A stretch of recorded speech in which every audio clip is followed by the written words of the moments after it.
Oh, YouTube, what's going on? It's Woody, and we're back for another live stream today. Here to answer your questions and talk about trucking, talk about business, all that kind of stuff. So, what's going on? What's going on? Stretch nuts. What's going on, man or woman, whoever you are? Let me share this out real quick, and then we'll get started here. So, bring your friends, bring your family. We'll get this out there. Let's tweet it. All right, we're live. So today, so many good things happening, guys. So many good things. Hard work paying off, and you know, I'm down here in Houston. What's going on, Claysons, however you say it.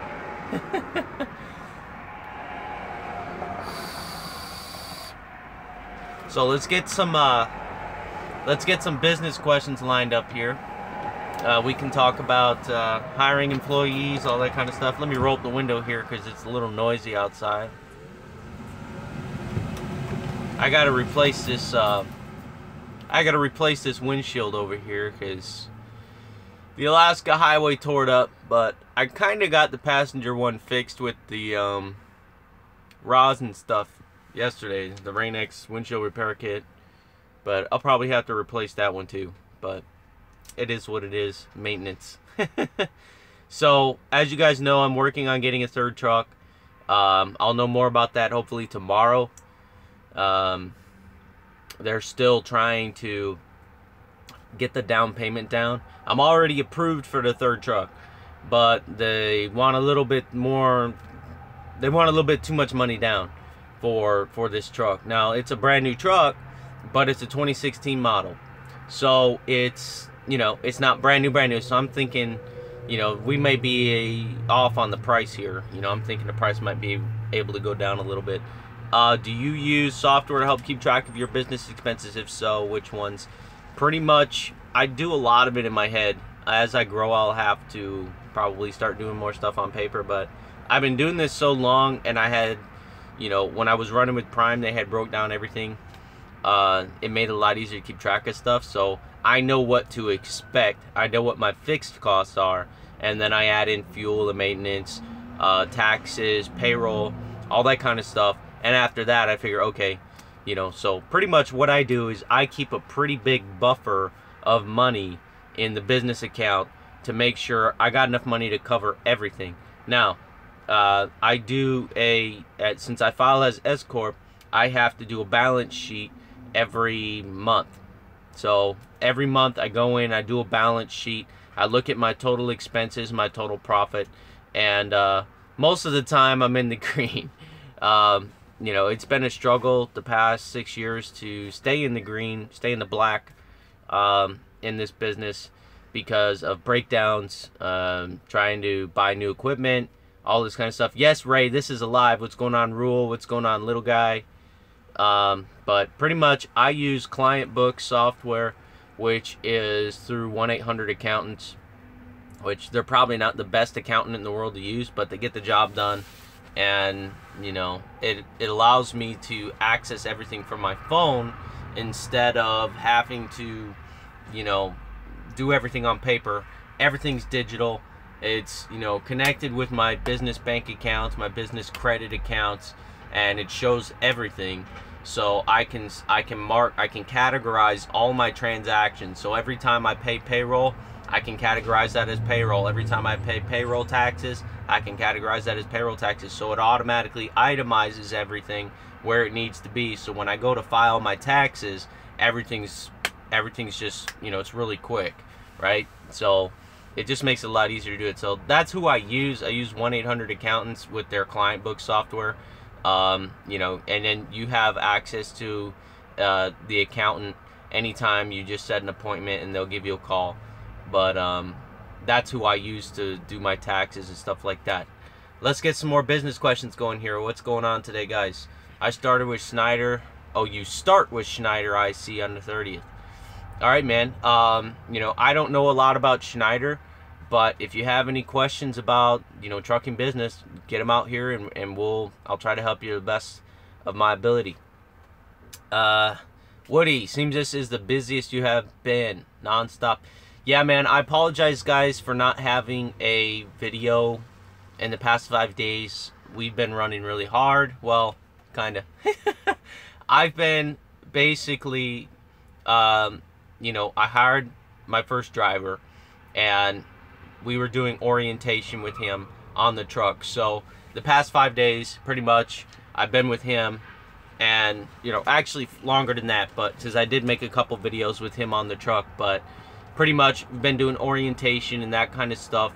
So, you know, I haven't been really filming. Plus, he didn't want to be on camera. He wants to remain anonymous, so I respected that and didn't film with him in the videos or anything like that. So, plus, I just haven't felt like doing it. I've been managing business stuff, and you know, we've been getting payroll set up, making sure that everything's legit with the payroll. Yes, I can explain the 2290. How do you manage your fuel? Do you top off every time you fuel, or do you pay, say, 50 gallons here and there? I tell my drivers to top off every time. Fuel is something that you are always going to need. It's something that, I mean, you got to have fuel to make money. So what we do is we try to find the cheapest price along our route, and we'll find the lowest cost, base cost of fuel along our route, and we'll top it off every time. It's going to average out, guys. So if you start trying to micromanage your fuel purchases, you end up screwing yourself in the long run with wasted time, extra stops, etc. So I tell my drivers, fill up every time, all the way. Just make sure that when you do fill up, you're getting a good price, right? The prices are going to go up and down. They just do, and it's the cost of doing business. So I tell my guys, make sure you just fill it up every time. That way we have less stops for fuel and less headache, because you know you always got a full tank of fuel. You don't have to worry about getting stuck somewhere, and then I don't have to call a tow truck to come bring you 5 gallons of fuel, because that's not something I want to have to come out of pocket for, is a service call for somebody to come out and put fuel in the truck because you ran out because you were trying to, you know, juggle trips and fuel and stuff. No, it's like, it's going to come out of my settlement either way, so just buy a full tank of fuel. Anyway, especially in the wintertime. I don't want guys running less than half a tank of fuel in the wintertime in case they have to idle or they get stuck in a snowstorm or something. Can you explain what a 2290 form is? Yes. 2290 form basically is federal highway tax for big trucks, right? So that federal highway tax is it's an IRS tax. It's an IRS form. Basically what it's for is the government to take more of your money, right? But you have to have a 2290 payment for every truck that you run under your authority, right? So I have 2 trucks now. RST pays for the 2290 for me. I don't have to pay the 2290. RST pays that, and that's it. I don't actually pay for that now. I used to, okay? When I was at Blair and when I was at Prime, I had to pay the 2290, but they would just take it out of my settlement, right? So basically 2290, how are you going to fill it out? You're going to put your business, your company information on there, and then you're going to put the VIN number for every truck that you have, and you pay $550 per truck, and it's a once-a-year thing. So I can't remember the deadline is for filing. You guys can Google that if you need more information about the 2290, but you can do this yourself, okay? On the 2290, you do not need to hire somebody to do this for you. You can do this yourself. Save your money, all right? It's $550, all right? That's the tax. That's how much the tax is, all right? Now, there are services online that will help you file it online, but if you just get the form 2290 from the IRS, you can mail it in with the check or whatever, all right?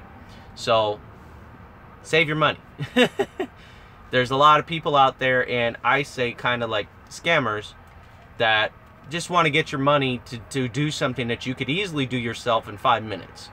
Alright, so it's not, 2290 is one of the easiest things to do, as an owner-op. It's really simple. Even I can do it. So, but RST does it for me anyway, so I don't have to worry about it. How long do you need to drive before you can start your own business legally? Not at all. You don't need any experience to start a business. To be successful with it, probably a couple years. You know, I started off right away with my LLC doing a lease through Prime. I highly recommend you have some structure and you have some backup support, an umbrella that you can work under for a while before you go completely out on your own. But you can start a business at any time. Did you use any product vendors from GATS? Did any seem interesting? Not that I know of. I haven't really bought any new products or anything like that, basically, because I'm trying not to waste money. So I haven't bought any new stuff lately, Ray. Now, when you say base cost, is that at a pump cost or pre-IFTA cost? Pre-IFTA. So with the system we have, because we get Prime's fuel discounts, being that we pull for Prime Logistics, we get all their fuel discounts. Their fuel network is worked out to where they take all the taxes off of everything, right? So you get to see the base cost of the fuel, all right? Here's the thing where people get confused with IFTA. They think they're going to save money on the taxes by buying in one state versus another. You're not, okay? You are going to pay the taxes on the fuel for every gallon that you use in each state, okay? That's what IFTA is trying to figure out, is how many gallons you used in this state, how many gallons you used in that state, okay? And then you pay the tax for each state based on how many gallons you used in those states, okay? So you are going to pay the IFTA fuel taxes no matter what you do, okay? So you're not trying to minimize your tax burden. You're trying to minimize the cost of the actual fuel. So if you know what the fuel taxes are, you subtract them from the pump price or the price of whatever's in your network, right? You subtract the taxes from the pump price. Now you know what the base cost of the fuel is, okay? It's before tax cost of the fuel. That's what you want to be the lowest. So if you subtract the taxes from 2 different stations along your route, right? And you say, okay, if I subtract all the taxes, this station is $2.75 and this station is $2.68. You want to go to the stations that's $2.68, okay? They might be on opposite state lines, but even though the state taxes might be higher in this state, the base cost of the fuel is less, so that's where you want to get fuel, okay? I hope you guys understand that. How do we get or start a business account? Business bank account, you have to have an LLC EIN number, business formation documents, okay, which you get all of that when you start an LLC, all right? So you have to have an actual formulated business, an organized business, in order to go into the bank and say, hey, I need a business bank account, all right? I could show you mine, but I'm not trying to reveal my EIN number or private information, so... But, you know, I can show you guys,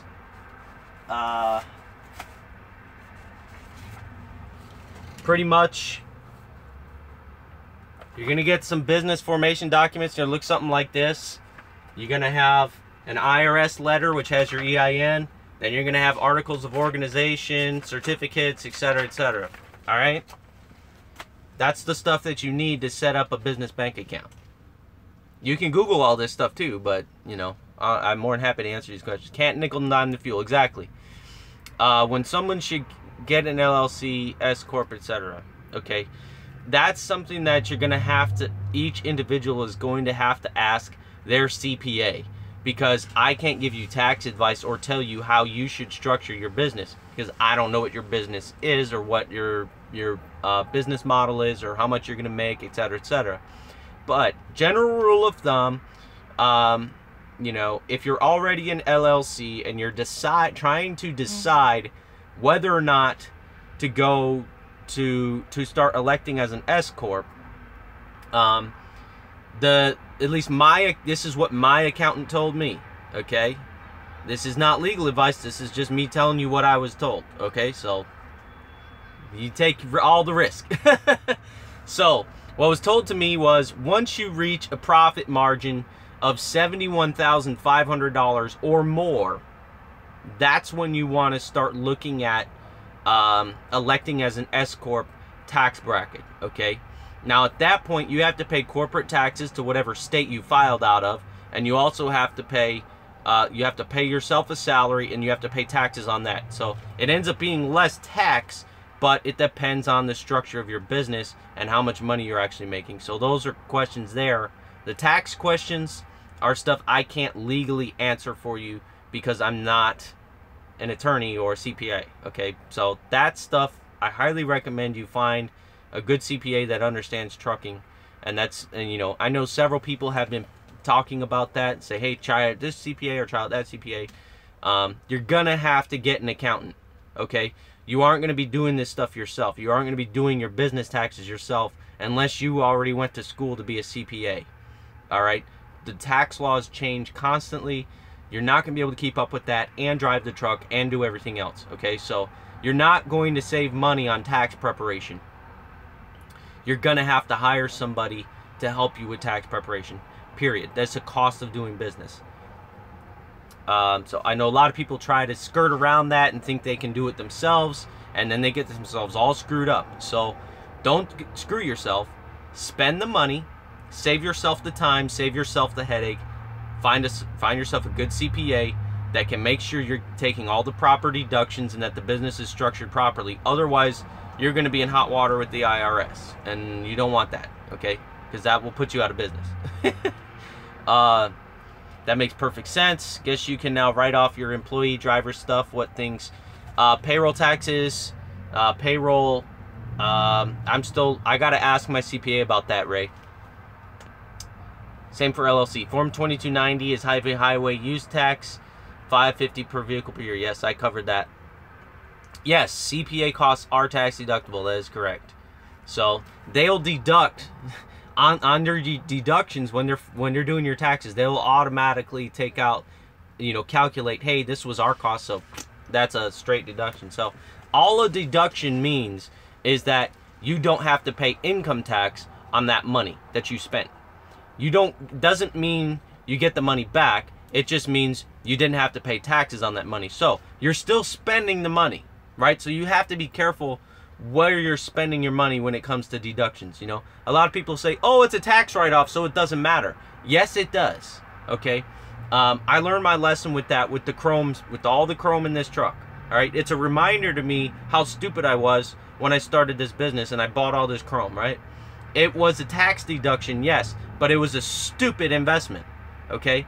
Don't allow yourself to make stupid investments at the excuse of it's a tax write-off, okay? Don't do that.